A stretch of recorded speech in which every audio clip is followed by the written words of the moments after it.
किसी भूलोक में जाके रहना चाहता है तो रह सकता है। और यदि कभी समय मिला, इस बार की कामाख्या मंदिर में तुम गए नहीं, वहां तांत्रिक सम्मेलन था और मैं कामाख्या में उस तांत्रिक सम्मेलन में ही गया था। उसमें कोई विचित्र तांत्रिक हैं, तुमने तो देखा नहीं और तुमने तांत्रिकों को भी देखा नहीं। तुम भूतनाथ, प्रेतनाथ, पिशाचनाथ को देखे, तांत्रिक नहीं देखे।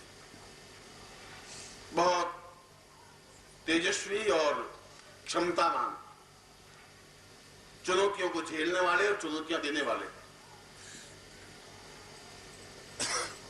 और उनके सामने उच्च कोटि की शक्तियां भी हाथ बांध के खड़ी रहती हैं। चाहे अग्नि हो, चाहे इंद्र हो, चाहे वरुण हो, चाहे यम हो, चाहे कुबेर हो, चाहे मृत्यु हो। मृत्यु की हिम्मत नहीं होती कि झपट्टा मार दे उस पर। ऐसा तांत्रिक जिंदा है। तुम्हारा सौभाग्य बने कभी मेरे साथ चलने का और तांत्रिक सम्मेलन हो और तुम्हें क्षमता हो वहां चल करके देखने की। दोनों ही बातें हो, तांत्रिक सम्मेलन हो और तुम्हें क्षमता हो, क्योंकि बिना प्रारब्ध के साथ हो नहीं सकता और बिना संयोग के ये चांस बैठ नहीं सकता। क्योंकि मैंने पहले यात्राएं करवाता था, बद्रीनाथ एक बार गया, एक बार केदारनाथ लोगों को ले गया, एक बार अमरनाथ ले गया। 4 साल से मैंने यात्रा नहीं की, तो 4 साल में आप लोग एक भी यात्रा नहीं कर पाए।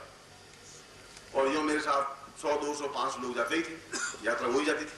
अब नहीं हो पाती। जब मैं नहीं जा पाता तुम लोग भी नहीं जा पाते, इसलिए कि मैं अपनी प्राण शक्ति से तुम्हें खींच करके यात्रा पे ले जाता था।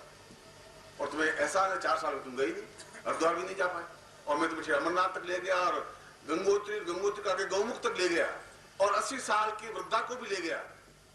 जो गंगोत्री मेरे साथ, इसमें से कोई 2, 4, 6 लोग तो होंगे ही, हाथ खड़े करें कोई नहीं होगा तो उस गंगोत्री बोट में थे।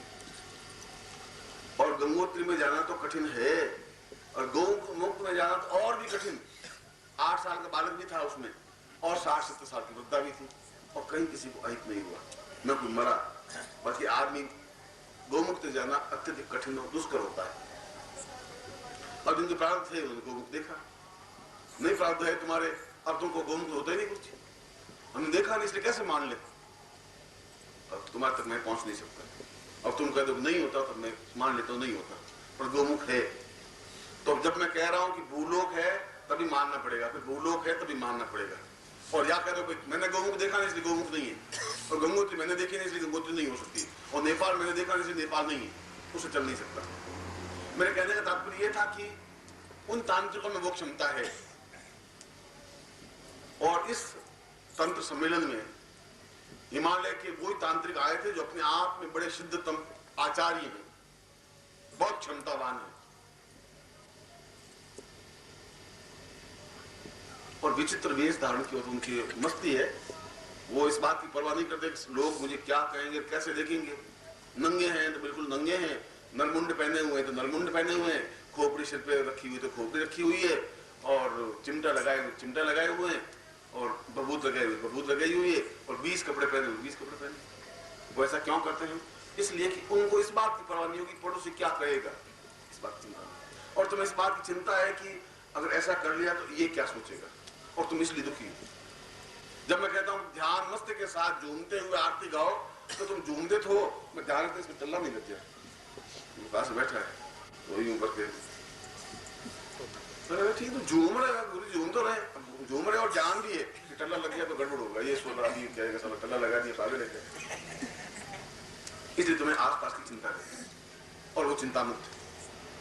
मगर उनके सामने बहुत दमखम वाला आदमी खड़ा हो सकता है जिसकी लात में ताकत होती है, तो वो मानते हैं, बातों से मानते नहीं। वो उनको हाथ जोड़े कि भाई आप वो कुछ नहीं, वो ऐसे बोलते हैं।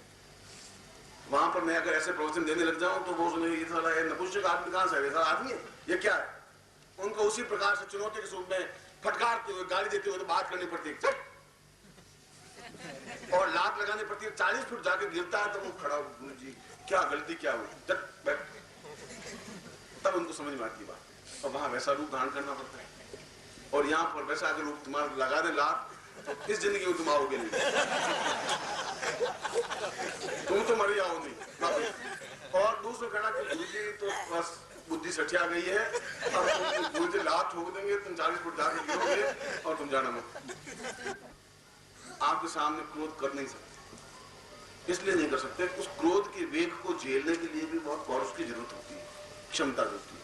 इसलिए मैं अंदर बैठा बैठा सोच रहा था कि अभी महीने भर उस तांत्रिक सम्मेलन में था, तब तुम्हारा क्या स्वरूप और तुम्हारा क्या आग और क्या क्रोध और क्या चिंगारियां थी, और तुम यहाँ किस ढंग से बोल रहे हो।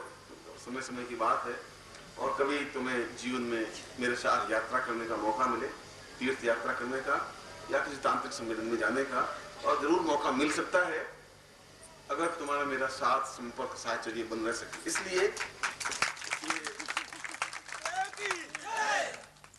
तांत्रिक सम्मेलन तो होंगे और होते ही रहते हैं, मगर तुम उनको जब देखोगे तो एहसास होगा कि पुरुष किसको कहते हैं। तब तुम्हें अपने आप में शर्म आएगी कि यार हम पुरुष हैं इनके सामने क्या।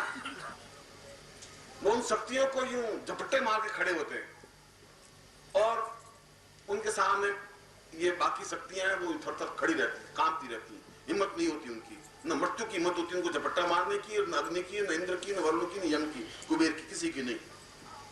वो अगर लक्ष्मी को कहता है कि तुम्हें ये इतना सामान लाना है तो जगमा के लाके देना ही पड़ता है। और उस जंगल में तुम मखमल के गद्दों पे नहीं सोते, वो मखमल के गद्दों पे सोते हैं उस जंगल में, और 4 रजाइयां ओढ़ते हैं मखमल की, और सुबह वापिस रजाइयां रवाना कर देते हैं अपने मंत्रों से, और शाम को आराम से 36 तरह की सब्जियां खाते हैं और 20 तरह की मिठाइयां खाते हैं। तुम नहीं खा सकते। उस जंगल में भी वो शायद उतने आनंद और मस्ती के साथ रहते हैं, क्योंकि उनके पास मांत्रिक क्षमता है। ये 1 लाख 2 लाख इकट्ठा करना तो एक बहुत छोटी सी और बेकार सी घटना है। तुम्हारे लिए 1 लाख 2 लाख बहुत बड़ी बात हो।